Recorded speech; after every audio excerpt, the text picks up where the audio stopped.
maybe as a population, we've all sort of been manipulated to feel a certain way about something that could potentially be helping a lot of us in many, many different ways. I think people are starting to understand that natural things and taking care of your body, we're tapping back into more nature-like products, and I'm excited to be part of it for sure. What are infused dinners? Very sophisticated infusions, not just, oh, here's a weed brownie, No, this is like lobster dishes infused with CBD, like the diet weed, like we talked about, or even THC side.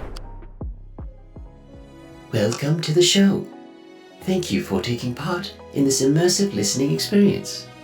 A meaningful existence is a moving target that, no matter how close, will always be out of reach. We hope this message finds you with an outstretched hand. As we attempt to uncover complex truths, remember, life's toughest questions can be answered if we all just focus on one thing: being good people. Hello there. Welcome to Good People episode 20. Today I was joined by Jake Johnson. He is one of the owners and founders of Pure Shenandoah. They are a cannabis company based out of the Shenandoah Valley. Today we talked about Jake and his 8 siblings, how he got his start in the cannabis industry, some of the future goals he has with long distance running, and a mindset which he calls living in the pocket. Before we begin today's episode, if you are watching on YouTube, please like, comment, and subscribe, and turn on notifications so you don't miss our weekly uploads. Enjoy the show. All right, Jake Johnson, it is a pleasure to have you on the show. It's a pleasure to meet you. So thanks for doing this. Oh, Joel, thanks for having me, dude. It's a pleasure. Anytime I get the opportunity to, practice my craft. I wouldn't say I am the best public speaker. So being able to hop onto different podcasts and just talk about what I do, I love to do it. So thanks for having me. You're very welcome. I'm very excited for this for a number of reasons. This is a topic that I'm probably ignorant to in a lot of ways. And I'm super excited to, number one, get to know you, but two, get to learn about the thing that you do. So tell the audience a little bit about yourself, what it is that you do. Yeah, man, for sure. And maybe one time I'll have to do these in person. You got like a nice looking, comfortable couch over there. You got a good studio. So maybe we can meet in person one time too. But yeah, I'm Jacob Johnson, or Jake Johnson. I go by more commonly. I'm 30 years old. I'm one of 9 kids. So a big Catholic family. I'm the third oldest. My mom was an entrepreneur, started University Outpost. It's a local business. It serves the JMU population and community. They do started off with books and apparel. Then, books were pretty big. Then Amazon hit, and then now they're just more apparel. But JMU has steadily been growing. So that's been awesome. My mom had a big part in that. So saw entrepreneurship at a very early age there. And then my dad taught us the patience. He was a stay-at-home dad, father of 9 kids. Took a lot of patience to raise us. We all played a lot of sports, and that's what I did a lot and spent a lot of my childhood playing as sports. Did a lot of AAU travel baseball. I was born and raised in Harrisonburg, where our family stayed until they transitioned out of South Carolina about 5 years ago. But yeah, I went to Harrisonburg High School, then James Madison. So love the area, and yeah, that's a little bit about who I am. You said you had 9 siblings, which I think is a unique, or there's 9 of you. Is that correct? Correct. Yep. Is it 2 brothers and 6 girls? Is that correct? Or so I have 4 brothers and 4 sisters. So I'll just run you through them real quick. It goes Andrew, Tanner, myself, Skylar, Abner, Talbot, Piper, Tatum, and Hollis. And so my oldest brother, Andrew, is 34 years old. And my youngest sister, Hollis, or Holly, is 9 years old. So quite the spread there too. Yeah. That is crazy, dude. You said 9? Yeah, 9. So that's what is that? 24 year difference, 25 year difference? Something like that. Yeah, we got a basketball team, we got a baseball team. We can field a lot of different sports events. Yeah. You've almost got a soccer team. Almost got a soccer team. I think there's some 7v7 leagues you guys could probably join. Yeah. Abner and Talbot, they played a little bit more soccer than me. I was a big baseball and football player. So I played at Harrisonburg. I played quarterback, and then also played a lot of baseball. So pitcher, outfield. I loved to play sports. Yeah. What is it with you Catholics and quarterbacks, man? My girlfriend, she's from a Catholic family. All 3 of her brothers were on the football team, and I think 2 of them were quarterbacks. Wow, that's crazy. I don't know the stat, and I've been tapping into my faith a little bit more now recently than I would say. I was pretty good in high school, but then through my college years, kind of went on my own path and figured some stuff out. But coming back to it, and yeah, man, I don't know if there was much correlation, but I just always felt natural in that position. You don't even got to think about it when I throw it. I'm a bit emotional, so I was always trying to keep my emotions in check while by leading the team. But I enjoyed the position. It was a lot of fun. Kind of a lot of correlations to what I do now with the business. Quarterback gets the ball every single play, right? So running a business, you're always getting the ball. You have to delegate and know who you're getting the ball to, and how to have them have some success. So. Yeah, if you can imagine what the opposite of a high school quarterback is, that was me in high school. Well, you're a personal trainer now, yeah? Yeah, I've done a pretty hard 180. Nice. Yeah, that's cool. That's cool. Yeah. Which brothers are you in business with? Yep. So Tanner, Abner, Talbot, and then our sister Skylar. Those are the ones who are involved on a daily business or basis right now. So. Okay, very cool. And then what is it that you guys do? Yeah, so we're a cannabis company, and to kind of rewind a little bit because we're jumping around. So after my time at James Madison, I moved out to Oregon, and that's where I had an internship through a ski and snowboard shop, but got into the cannabis community and culture out there. So after my internship, I just loved Oregon so much. I stayed out there, moved into Portland, and then started in cannabis cultivation, which really piqued my interest and wasn't necessarily what I was studying, but what I was passionate about. So I lived out in Oregon for about 2 years after I graduated, got some really good experience, and then shipped back to Virginia. And that's where Abner and I started Shenandoah Valley Hemp, and then what is now Pure Shenandoah. And so we started that in 2018, kind of right when I was getting back, and we hopped right into the hemp farm bill, opened up commercial production for hemp production federally. So VDAX, the Virginia Department of Agriculture and Consumer Services, put a program together, and we hopped right into it. Very good. I know you said you kind of developed this passion for it while you were out in Oregon, but if you could sort of sum it up into a more simple statement, or you can riff on it if you want to. What's the why behind that? Why did you want to open it up? Yeah, man. So I think that's a pretty dynamic answer, and I'll just be completely transparent because I just love to do that now and talking about my cannabis consumption and career in it, and now where I'm at with it. So I started off as a user, at 16 years old, and I enjoyed it. Didn't start to get into daily use and probably until about 17, 18 years old. But then once I started using, kind of never looked back, and increased that usage. And again, a very dynamic situation of, THC can be used for medical or recreational purposes. It could be argued either way. And at that point in my life, as a young guy learning a lot. And so probably more of my practices were more on the recreational side. And so I fell in love with the effects of what cannabis did and how it made me feel. And so then, moving out to Oregon, we did some guerrilla grows back in Virginia. I would crawl through some cornfields, Johnny Appleseed type, plant some seeds, but couldn't really come back to tend to them. We'd come back at the end of the season and do what we could. But once I got out to Oregon and could do it fully legal, that was tremendous as far as like learning more about how the plant grew, right? And then, one of your questions on here is the difference between CBD and THC. Well, there's a list of different cannabinoids that naturally occur in cannabis, so there's over 118 different cannabinoids, and all these different cannabinoids actually interact and do different things in your body. And, I even say that there's a very personal connection to how cannabis affects everybody. So it's going to be different per case, so it comes back to what are the goals of why you're using cannabis and how can it be a good tool, hopefully a positive tool in your health and wellness regimen, moving forward. So, again, to like flash forward and living in Oregon, got that experience, came to Virginia, started the business. CBD is a non-psychoactive cannabinoid, which means, we commonly refer to it as like a diet weed. It's not going to get you high.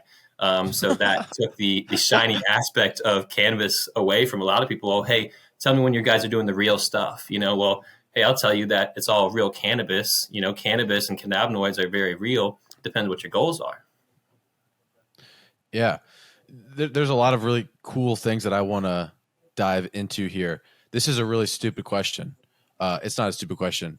How are you pronouncing it? Can Go ahead, say it.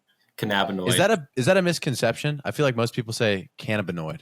You can say it either way. I like to say cannabinoid. Okay. Yeah. The scientific terms, because like cannabidiol is CBD, and then you get tetrahydrocannabidiol for THC. And I'm not even the best at pronunciating these long scientific words. And sometimes, and most times, we're using acronyms. Delta 9 or Delta 8 or CBD. So there's a lot of science behind what these things can do. Okay, very good. I'm going to say cannabinoid because that's what it is in my brain. And how you probably said it 15 times in that last little dialogue that you went on. And every time you said it, I was trying to commit it to memory and I just couldn't. Yeah, no worries. It has the root word canna, right? So however you want to say it, it's all good in my book. Okay, very good. You touched on the differences there between CBD and THC. Let's talk about CBD specifically first. You sort of gave us a definition there. If you want to maybe define it a bit more specifically, you can. But what are some of the benefits of CBD? Yeah, so some of the main benefits of CBD are going to be the pain relief, sleep aid, anti-anxiety, long-term health benefits of returning your body to homeostasis, and most importantly, it's just a natural remedy, right? So it's a very good first step into a health and wellness tool before moving into maybe something like pharmaceutical or something that's going to affect your body a little bit more harshly than, say, a cannabis product. Okay, and I know you said diet THC. That's hilarious, but the benefits same, different? Is there a level to this? Like, are you getting literally the exact same benefits of a THC product to a CBD product, or are you if you're choosing a CBD product, are you pulling back on some of those benefits in essence? So this is where I'll plug some of my team and some other brothers. Abner is very versed on the cannabinoid system. He does a lot of our formulations. We got a couple guys on the team that know very well how the body interacts with these different cannabinoids. So you'll get my opinion on it, but I'd love to have you interact and come visit and engage more. If your users are interested, we got a wealth of knowledge here at Pure Shenandoah that goes a lot of levels, more so than what I can just speak myself. But some of the main things, what it comes down to me is the goals. It's going to be a very personal experience, right? We have some people are able to take a very high dose of Delta 9 THC and say it affects them and helps them with pain relief. Then, that's also the same dose that might get someone sent to the hospital because they're feeling the effects of too highness, And so there is a very responsible way to go about cannabis consumption. And that's what we try to do our best of, is to educate around this very dynamic plant to help people get into a situation where they can have a positive effect with the cannabis experience. Okay. And what's something that you think is a big misconception essentially with CBD specifically? Like, what's something that people don't consider? Yeah. So the main reason it gets confusing, and in my opinion, again, is that the term hemp. So we're part of the hemp program currently here in Virginia because that's what's federally legal. And hemp is cannabis that's under 0.3% total THC. So it's literally just a definition. It's all cannabis. It all comes from cannabis plant. And then there's a lot of different varieties that have different profiles that then break into what you're going after. So like a variety that we grow for an industrial hemp type of purpose is going to be used for the stalk and the raw materials. And then when we're growing a cannabinoid specific crop for, say, CBD production, we're going to have flowers and we're going to harvest that and dry it and cure it a certain way to be able to get the max amount of CBD to turn it into these list of products that go into CBD oils, topicals, gummies, you name it. There's a product for it. So you're this is fascinating that I didn't really consider. You're kind of growing this hemp and you're getting multiple uses from it in many different ways. Sort of, it just makes me think of like a hunter who uses the whole animal and things like that. But it sounds like there's lots of different things that you're doing with this. Yeah, so of course we love that like analogy too of using every aspect of it. In our culture and our today and age, sustainability is a huge piece moving forward. I think we've lived through an industrial aspect of here in America at least, and in other countries as well, overproducing. We've seen maybe some of the negative side effects that have come from that. So we could become more aware that we have to change some of our practices, right?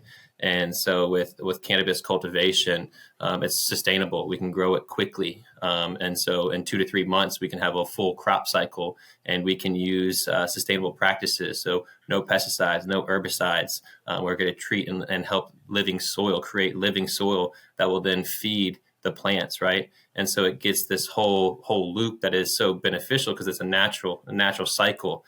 And so without having to, use other resources that aren't as sustainable, and maybe don't have the most sustainable practices, we can use at cannabis and hemp and raw applications to see, what landscapes we might be able to use this stuff for, and benefit, manufacturing and the supply chain for these different products.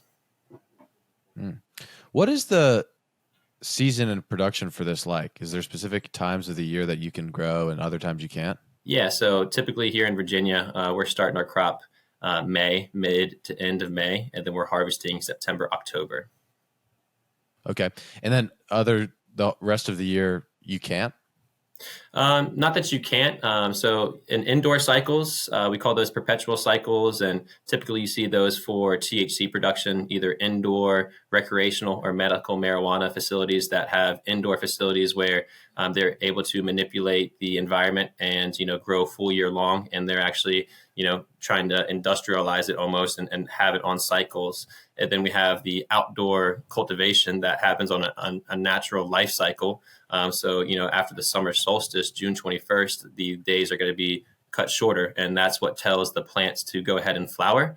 And so that will be how that plant finishes. So outdoor, it's seasonal. Indoor, you can grow full year long. And to kind of go back to main differences is that industrial hemp or industrial cannabis is going to be used for the raw materials. We plant and grow that much more like corn, soy, than compared to a cannabinoid production crop that's going to be more horticulture based, greenhouses, indoor production, or like veggies. A lot more labor of love, a lot more attention to that. It's going to be going to use for a healing remedy. So very high chain of custody on how that makes it to an end product versus the industrial side. It's going to be a finished product coming off the farm is a bale, a bale that looks like hay bale, but it's a hemp bale, and then broken down for the raw materials from there. So two vastly different grow techniques for these different products, but it's all cannabis, which is, again, a big misconception that we're seeing and having to kind of break down in our industry. I think I've heard this and I know this, but hemp is sort of this magic plant, this magic crop. And I know there's a whole history on why it's gotten scrutiny in certain ways that it's gotten. And I'm just curious of all of the uses of hemp.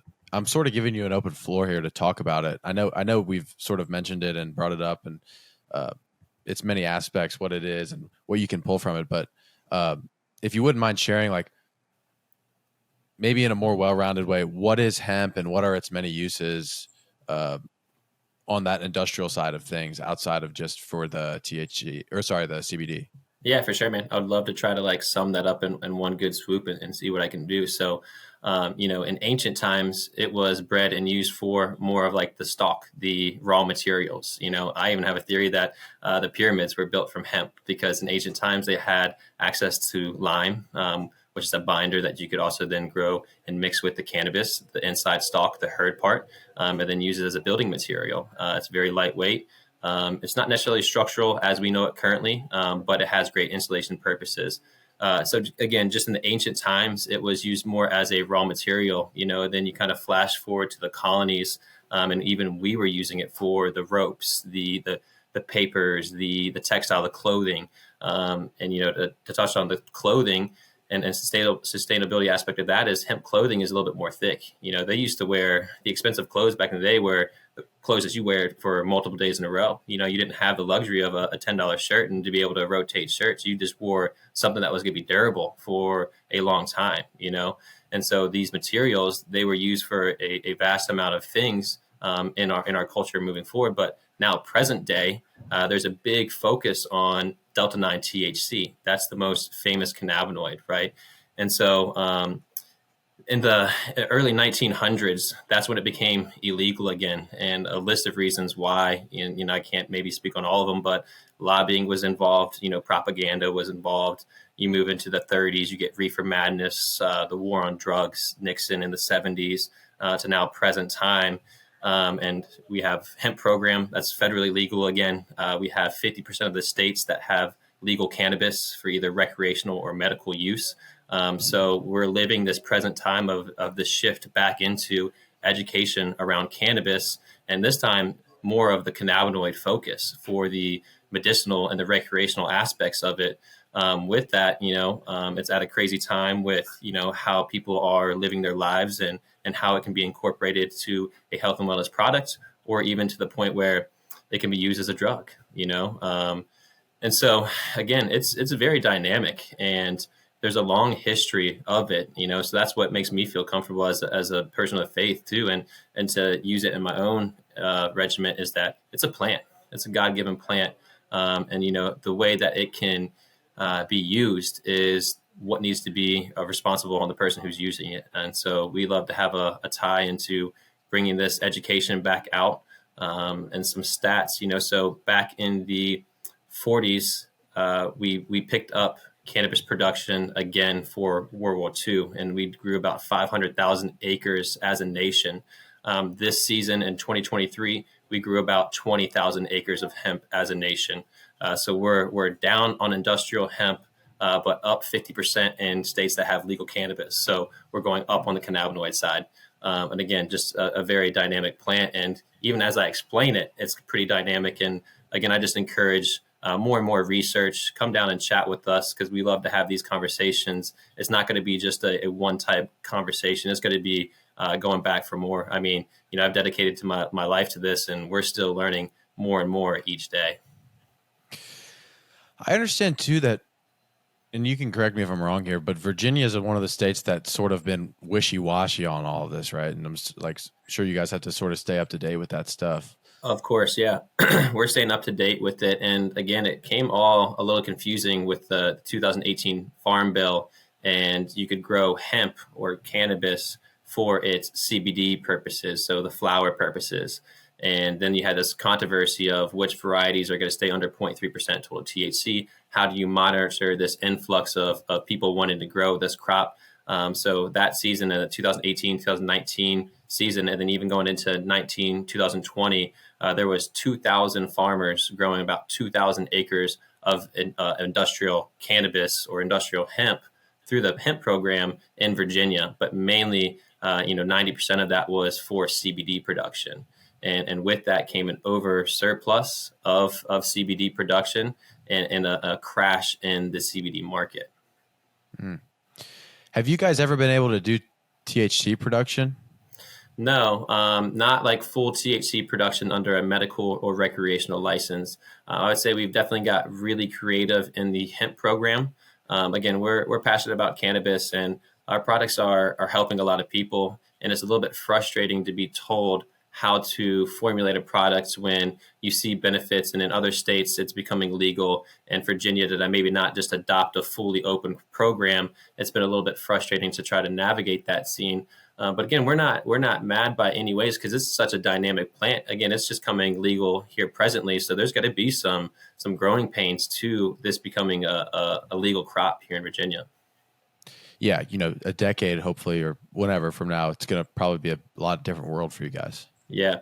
And so to kind of touch on the team that we have here at Pure Shenandoah, again, a lot of good people working really hard to bring awareness to cannabis.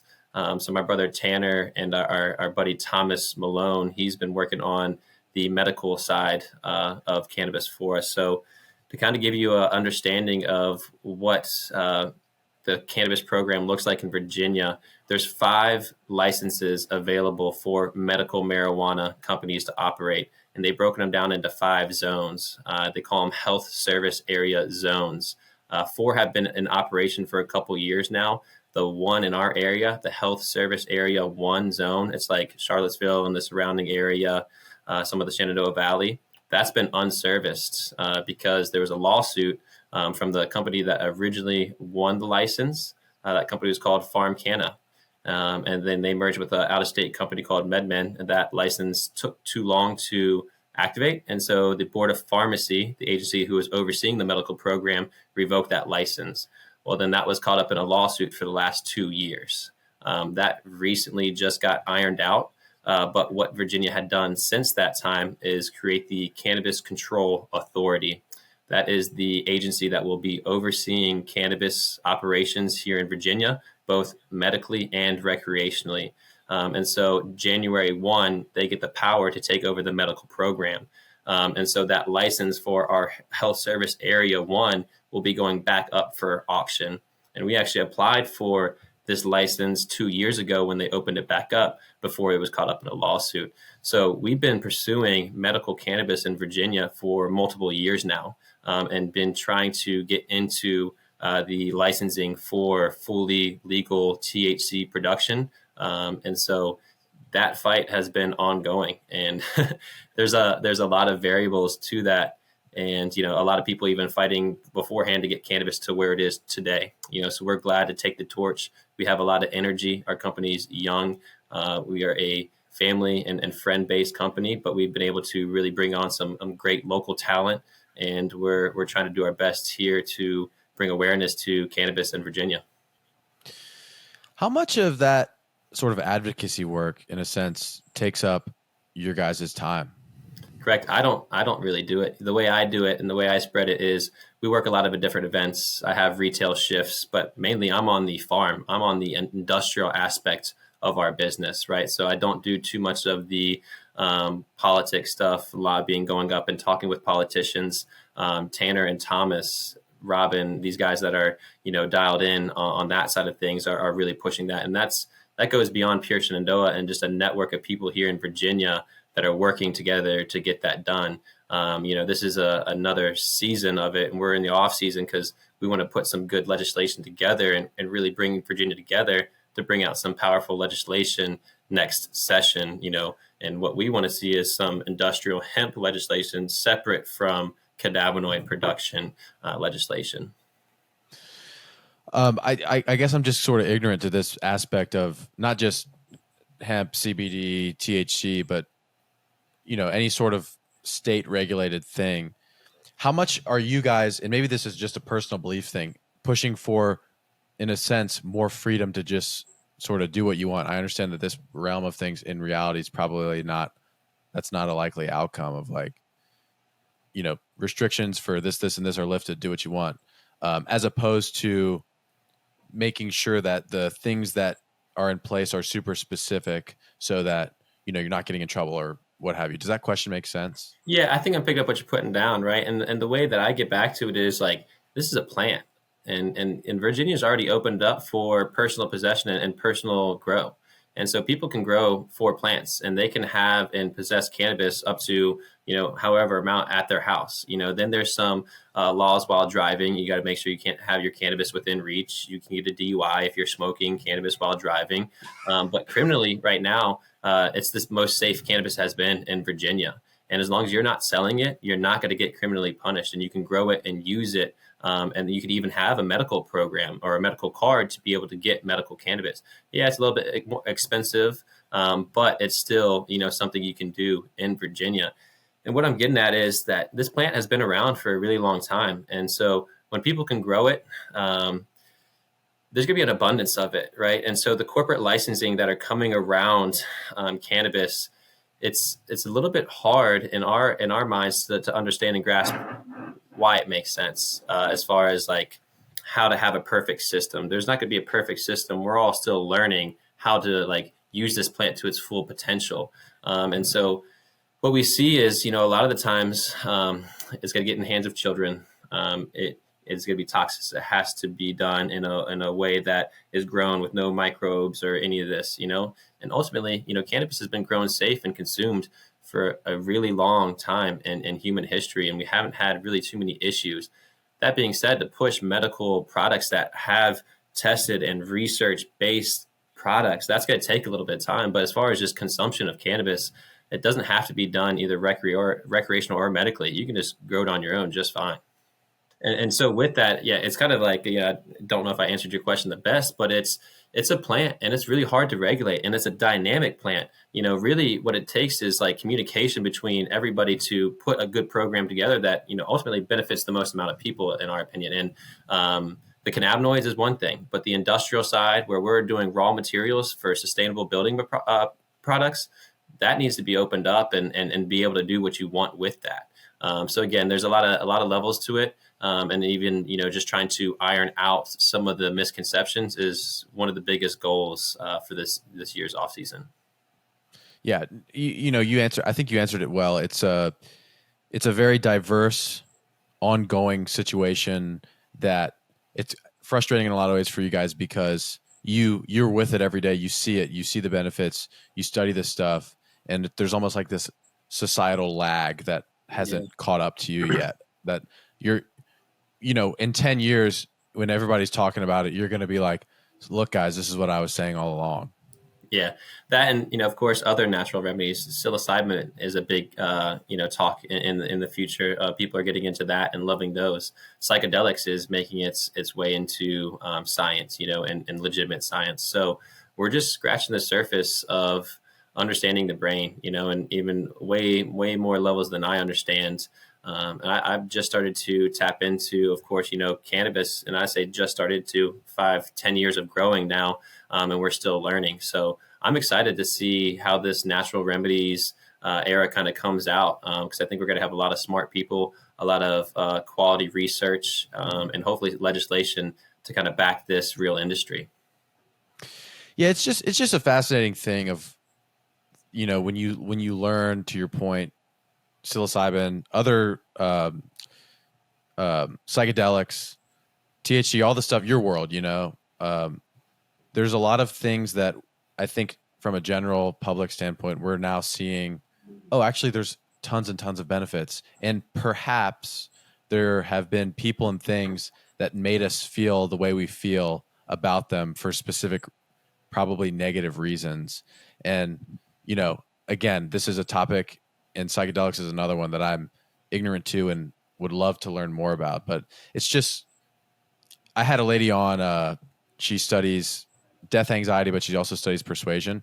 Mm-hmm. And one of her big takeaways from like what you can learn from people who join cults is how easily humans are manipulated. And I think that this conversation sort of is in that realm of like, in a weird way, maybe as a population, we've all sort of been manipulated to feel a certain way about something that could potentially be helping a lot of us in many, many different ways. That's really interesting that you say that, because 100%, like naturally, I think I've had that like thought in my head of this manipulation. And I do really think that, everyone has good intent. So I don't think it's any one thing that's like trying to do it for a certain purpose or agenda. It's just how life's unfolded here. And especially here in our culture in America. And I'm just excited because I think people are starting to understand that natural things and taking care of your body, breathing exercises, stretching, water.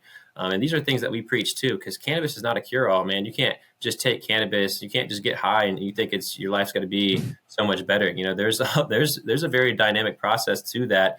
And, it goes back to like village times. It takes a lot to take care of the children and to grow them. It's a village effort, and we've done, and I think a very industrial way. Everyone's on their personal journey thinking that they can do it all themselves, but it really takes a community to have ultimate health. So I think that we're tapping back into that. We're tapping back into more nature-like products, and I'm excited to be part of it for sure. Are you familiar with the term the golden mean? No, I'm not. It's an Aristotle philosophy. I think it's Aristotle. Maybe it's Plato. Either way, it was one of those old Greek guys. And basically what the golden mean is that true virtue exists exactly in the middle between 2 points. So a good example of this is to have true courage. It exists in the middle. So too much courage would be like running into a burning building with no training, trying to save people, and you end up dying as a result. Too little courage would be sort of shaking in your boots, being frozen, not being able to do anything in the face of that. And so actual courage, you know, same situation, having the proper training, knowing what you're capable of, going in and saving lives, right? Exists perfectly in the middle. And I think sort of what you were getting at there is a lot of the misconceptions about this have come from those two diverse ends, right? It's Mm-hmm. the really hard ass, strict guy that was like, you're super lazy, you're going to ruin your life just getting high. And then it was also on the other end, that guy he was talking to who just constantly was getting high or overusing and didn't do anything as a result of it. And, you know, the vast majority of people who are users, or at least what you guys are advocating for, live this healthy lifestyle Yeah. and use hemp and CBD as an additive to their life. Yeah, 100%. And, I was going through some of your questions, and one that kind of like popped out to me, and I did a little writing on, I'll say it here, is it's hard to balance a life of virtue, work, family, and personal life and goals. So the best answer I have for that is faith. And I've been talking about living in this pocket. So I'm a quarterback, so you have the pocket where you're trying to throw, and that's your line of sight where you can make passes. And I think that like this golden mean, or you're in the center of this pocket, you're in this zone for what it means for yourself. I think that's where you're going to find ultimate happiness. You're going to find purpose. There's a lot of, trauma, controversy. Life is not easy along your journey. But the journey is the part of that. So if you can live in that pocket, you can enjoy the journey. I think you'll find that you'll have happiness in this life, because there's a lot of information. There's a lot of things you can do, especially if you just put your mind to it. Yeah, that's a cool analogy, and I'll probably think about that for the next couple of days, like, because that's a dangerous place to be. I don't assume everybody in here is a sports fan, but like, that's I don't think that is an analogy that is lost on anybody. Being in the pocket, it's like you could get sacked, but you could also throw a Hail Mary touchdown and win the game, sort of deal. Right. And I think that, and you're only there for a couple seconds. That's life in reality when you think about it.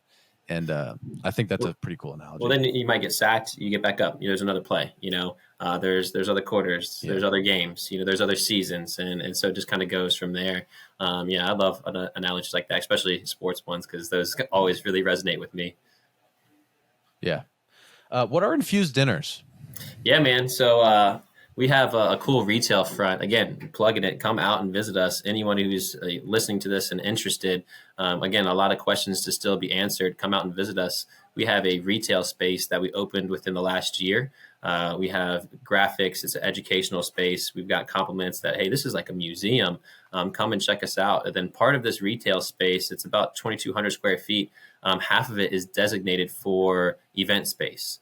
And so my sister Skylar, she'll make this dinner and table look all fancy. We'll wine and dine people. We'll sell tickets. We'll have a local chef, Jordan Palmer. He's a fantastic chef. He does great work, and very sophisticated infusions. Not just, oh, here's a weed brownie. No, this is like lobster dishes infused with, and there's a thing called terpenes, which is going to influence the taste and the flavors. So again, it's a very sophisticated cannabis dinner.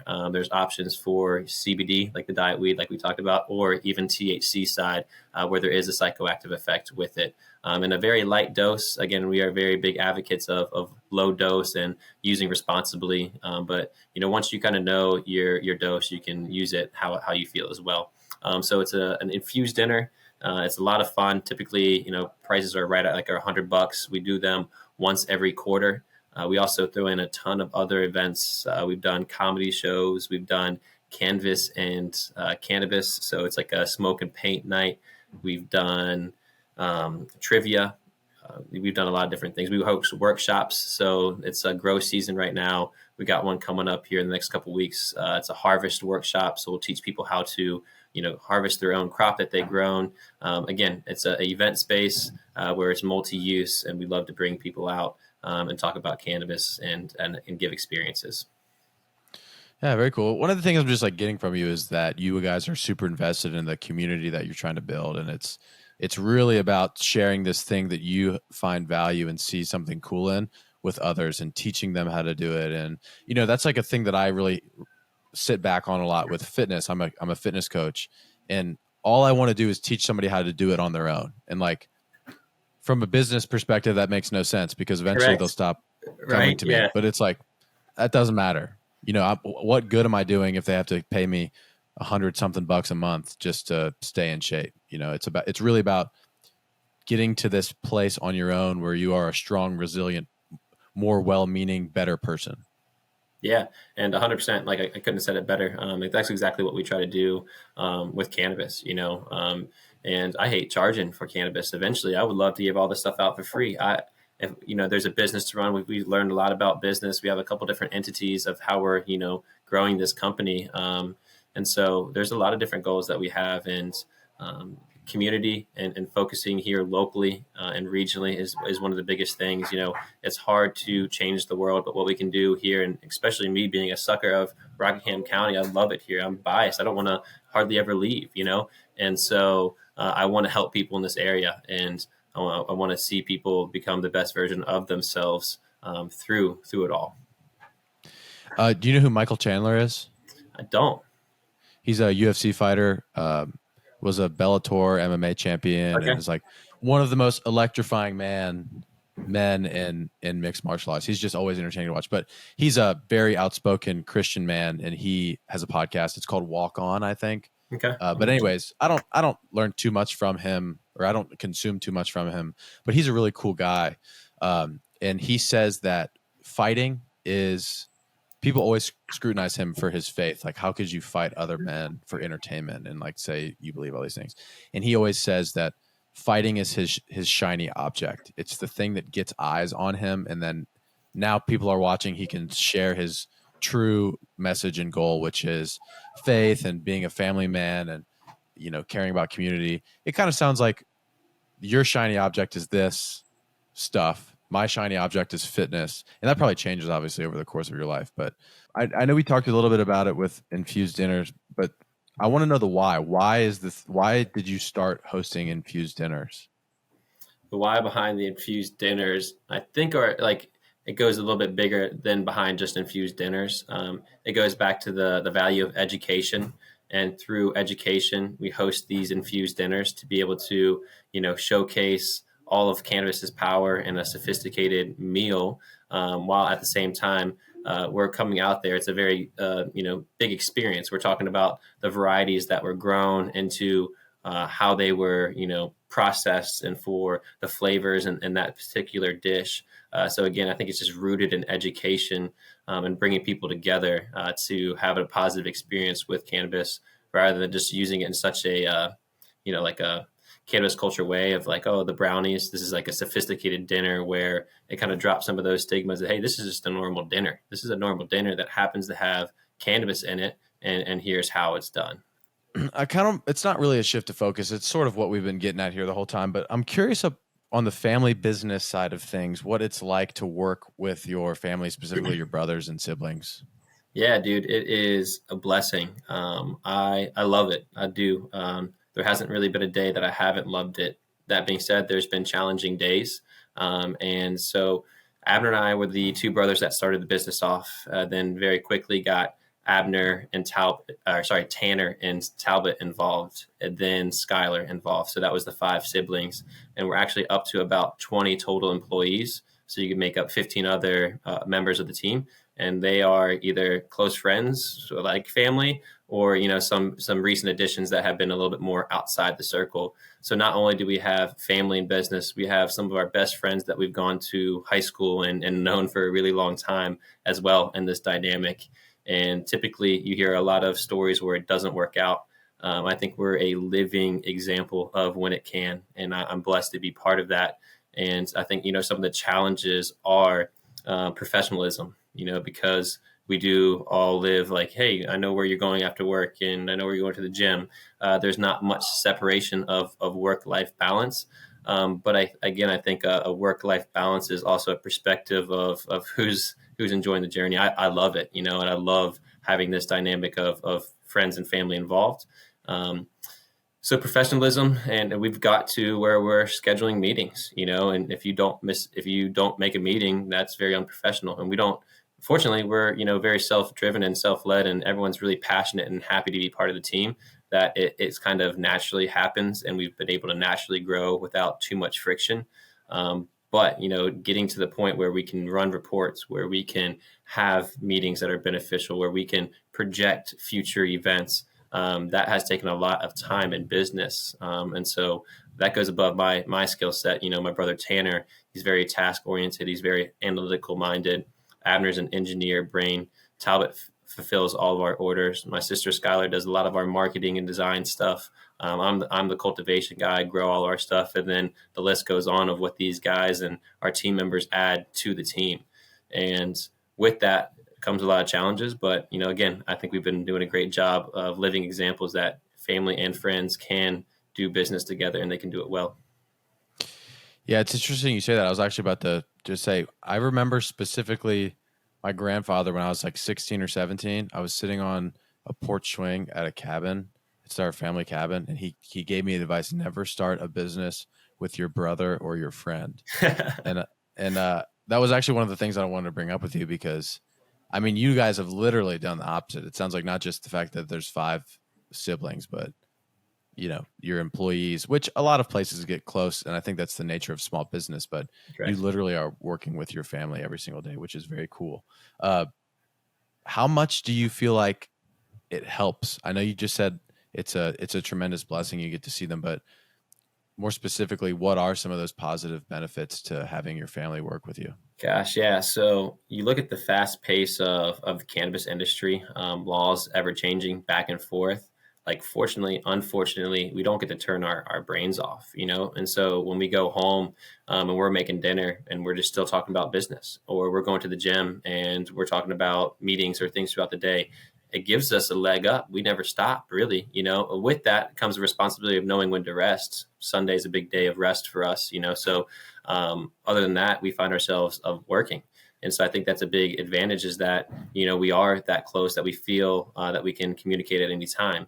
Again, and then balancing the work-life balance to understand that, okay, someone might need rest, or you might not get the best out of someone at this time because they're at a lack of energy when you're on a high because you're working on this project, right?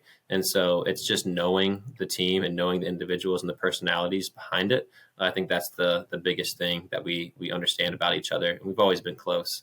And so I think we're just able to get that much more done over any other company, is because we never stop. What are some of the drawbacks? Some of the drawbacks, I think it's like it's a double-edged sword. Sometimes the communication isn't the best because, we've been pushing so hard, I didn't get enough rest, and I can't tell if I'm grumpy or hungry or mad that this project didn't go right, And so, again, to be able to know yourself well enough to understand when you might have reached this limit. And, we've had a very sprint-like pace to us. But now that we're entering year 5, we're setting back to more of a marathon pace, and that helps with the endurance ideas, and again, scheduling more meetings. And it's not high stress, man. We live a life that is try to be as least stressful as possible. You know why? Because we do what we love, and we are helping people. And so we owe them the diligence of being ready for that and being our best version of ourselves. So, again, it takes a lot of balance with that, but I love it. How do you split that? I know you said Sunday's a big day of rest for you. Is that probably the major one, or are there any other things that come to mind when you think about separating those two things? Sunday is like, Sabbath, you work, of course. So in our religion, like Sundays, you're just supposed to take off and give glory to God. So if you can't give that day to God, then you can't really rest, right? So we definitely take Sunday as a rest day. And then, my rest might look different than other people's rest. I'm actually training for a couple different endurance runs. So I like to work out, and I like to run, and I like to stretch.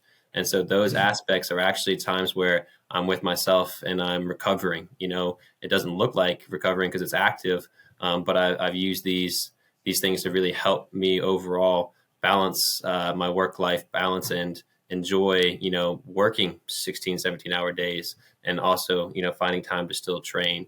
And so it looks different. My rest might look different than other people's rest, but it's a way that I can balance it for my own benefit. What are you training for? So ultimately, I want to set the Appalachian Trail record. In May 2025, I want to break trail. I want to do it in under 32 days, so a month's time, which is going to take 68 miles average per day. So I anticipate hiking for 14 hours a day and recovering for 10. So this past year, I did a half marathon, a full marathon, a 40-mile race. And now, just continuing we got a half marathon coming up. We got a 5K that we're sponsoring. I'll run another marathon. I'll probably pick up that same 40-mile race. I'll probably add a 100-mile race this next year in preparation for that. And then just overall, a lot of training to be able to get myself ready for that. I did 100 miles last year. Dude, that's what's up, man. You should run Grindstone 100. Grindstone 100. I'll make that note. Dude, there's no better way to prepare for the AT than that. Nice. It's probably one of the hardest races you could do on the East Coast. I actually did a different course. This year it's going to be a UTMB series race, so they changed the course. I'm actually doing an 8 station. I think it's in like 3 weeks. Nice. I'm doing one of the 8 stations for the same course, but I did it last year, dude. Amazing experience. You're going to love it. Dude, no, that's awesome. I got my butt kicked in that 40-mile race. No joke. My knees are still recovering a little bit. And I went back to the drawing board as far as like how I'm training and preparing for my ultimate endurance goals. So went back to the lab and doing a lot of plyometrics. Of course, I'm using CBD to help me recover at a quicker rate. What else am I doing? A lot of breathing training, sauna, cold plunge, a lot of yoga, balancing, some strength here and there. But really, I'm trying to tailor a workout routine that's got to set me up for success. Dude, that's awesome. I definitely let's stay in touch and let me know how that goes, because that is like world-class attempt there, and just having that as a goal and being passionate about chasing it is a very admirable thing. Well, I appreciate that. Yeah, it's like I feel crazy because I'm still on I still get my butt kicked. I have a long way to go, a long journey, but I'm super excited for it, and I'm turning it up a notch, and I'm excited for the journey. Just so you know, you'll never not get your butt kicked. That just keeps happening. You just get faster, and it's the same. You know who Ned Brockman is? I don't. You said some names, and I feel bad because I haven't known any of them. I feel like I should know some of these people. He's this Australian guy. He just broke the record for fastest across Australia. Nice. You need to look him up. He's got this bleached mullet and mustache. What's his name? You guys, his name is Ned Brockman. It's NEDD BROCKMAN. Word. He's you're the American version of Ned Brockman. He's like 20. You're a little bit older than him. I think he's like 24 or 5, but he's got this bleached mullet and a mustache, and just he's a character. And nice. He's been on a number of Rich Roll's podcast, and he's just a cool source of information, and he's very much that mindset of we'll see. I'm going to take a crack at it, and we'll see how it goes. And I think that's a very good mindset to have when it comes to endurance sports. Yeah, there's this guy. I don't know his name. I know his handle is something Geezer, and he's running across Africa. Have you seen that guy? He's got the big old red beard. He's trying to run across Africa in 210 days. He's averaging just over a marathon a day. He's in day 170 right now or something like that. I have not seen that. Yeah, that's crazy. I'll have to look up his name. I'll share that with you too. And then I draw a lot of motivation from David Goggins. Of course, you're familiar with David Goggins, I'm sure, right? Yeah. The thing that made me think of Ned Brockman was, number one, you remind me a lot of him. He curses quite a bit, but he had the same tempo. I don't remember how long it took, but it was 100K a day, which is just shy of 68 miles. Yeah. It might be good as a resource to see 100%, man. And I appreciate it. I'm taking it serious. So I took the notes on his name, and I'm going to look him up and figure out how I can definitely, one, learn from his training program. If I can reach out to him and talk to him about some of his experiences as well, that'd be awesome. And a quick side note is we have this processing facility where we have a dietary supplement certified capability facility, right? So we're working on some products. Abner, my brother, again, he's just like engineer and visionary. He's been working on some beverages that we're about to release with Brothers Brewery, which are really awesome. And he also has done some hemp seed cookies, and we're also looking at some hemp protein. And then also, I don't know if you see the goo packets. It's like tapioca and some other things. Well, they're lacking cannabinoids in this type of product. So we're going to be, and already have done some trial infusions of those. And I think that we're going to be able to make a product that can like meet into the endurance athlete realm, which I'm also excited about because I'll use it in my own programming as well and try to like help bring that into the culture. That's cool. And we won't follow this rabbit or this squirrel, I guess you could say it, for too much longer. But that's a world that I think needs a lot of help. Is there's not a lot of natural gels that like I can't have a goo because I'll poop myself in Correct. 2 hours if I have one. And I Well, think then, that's I had that would happen be. in one of my races in the 40-mile race. Yeah, just upset your stomach. You can't have it happen. It's not the best product. So there's a big void in that. This is way too much information for anybody listening. It took me 34 hours to run my 100-miler, and I didn't poop a single time. Wow. Yeah. It was not pretty afterwards. But Yeah. No, and that's like, gosh, man, I was swelled up. I could barely walk for a little bit because I didn't train quite enough. Again, I'm just kind of throwing myself into it. I'm still a novice at this point, but really just enjoy getting my butt kicked. So I can't wait for more. yeah, man, if you ever need help with anything like that, I'm the most unimpressive endurance runner there is, but I have experience, and I could help you out if you need help with anything. Appreciate it, man. Appreciate it for sure.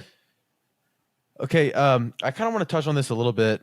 I know we talked a bit about the scrutiny at the beginning of this episode. We don't necessarily need to get too much into the history behind it, but I would like to just address this. How did hemp and cannabis go from being such a widely used thing to being so scrutinized all of a sudden? I know you said there was a number of reasons, but is there anything that you could point to specifically? Kind of back to the point in history, like the early 1900s is when it started catching this negative rap. And so I want to say, and again, I didn't live it. I don't know all the history all the way, so I can't say for certain, but propaganda and lobbying around, just a product that they demonized a little bit. And then it went to a whole realm of being, a Schedule I narcotic and not having access to for, almost a century. And so that's just the number one most pivotal part in cannabis's recent history is that it's been outlawed. This might be kind of like a summation of the things that we've talked about so far, and feel free to include some of this personal stuff that you're taking on with like your running goals and stuff to bring up that shiny object again, right? There's probably a lot of things that sort of pull you to this purpose that you have. But what do you hope that your work, whether it's CBD, THC, hemp, running, etc., accomplishes, and what kind of difference do you want to make? Yeah. So on a personal level, I've always wanted on my tombstone, hard worker, so I like to work with my hands. I'll pull weeds all day. I'll hike all day. I'll keep hitting the nail if I need to, so just hard work is what I want to be known for personally. If you go bigger than that, being part of the Pure team and the initiatives that we have to bring awareness to cannabis and, be a part of the people who help bring a hemp or cannabis program to Virginia that, is different than a corporate structure that is currently going on. So I think, ultimately just doing cannabis justice for the lack of justice it's had for the last 100 years, and maybe making the next 100 years of cannabis history some of the best in history. Is there anything else that you'd like to add in regards to cannabis or hemp? I've said it multiple times, it's super dynamic. There's going to be a list of questions and curiosity. Just stay curious. If you want to learn, there are resources out there, but definitely come holler at us. We'll point you in the right direction. We'll catch you up to exactly where we're at. We're a wealth of free knowledge. We love talking about cannabis. We want to help anyone here in the local community, especially. So if there's any questions on cannabis, just holler at us. Something I didn't include this in the question list that I sent you. I think it's better that way. We've asked every single person that's done this. I think for the most part, there was 1 or 2 episodes that we missed it. But to you, what does it mean to be a good person? To me, what it means to be a good person, I think it changes in life. And so ultimately what I thought used to be is a good person is somebody who, karma, you got more good karma than bad. You do more positive than negative. And more recently, I'd say like tapping into your faith, living your life the intentional way that God intended, that would be, a good life. And then ultimately, there's a lot of different versions of good, but if you can live in that pocket that I was mentioning earlier, then you're going to do a lot of ultimate, light, shine your light really bright in that way. And so just to find your purpose and to find passion and to live every day the best way you know how. Very good. Let's bring this one home, man. Where can people find more from you and the information that you're putting out? Yeah, you can follow us on all social medias. Pure Shenandoah is our business name. That's where all of our handles can be found. Come visit us. Come chat with us. And that's about all I get. I was trying to read some of my notes at the same exact time as that. And pretty much, just social media and to come visit us. That's going to be the best way to get a hold of us. We work farmers markets in Harrisonburg every Saturday. We attend as many events as possible. We're just in Elkton, Virginia. If you're in Harrisonburg or the surrounding area, it's a beautiful drive down 33 or 340. You won't regret it. Very good, man. I appreciate you very much for doing this. I'll link all your stuff in the show notes so that people have access to it. But thanks for all your information. Again, I'm glad we finally were able to connect, and I'll definitely stay in touch with you. Yeah, thanks, Joel. It's been a pleasure, man. Thanks for having me on. Thank you guys so much for listening to this week's episode of Good People. If you guys are watching on YouTube, please like, comment, and subscribe, and turn on our notifications so you never miss an episode. If you really enjoyed it, please share it with someone you love, perhaps your grandma. We'll see you next time.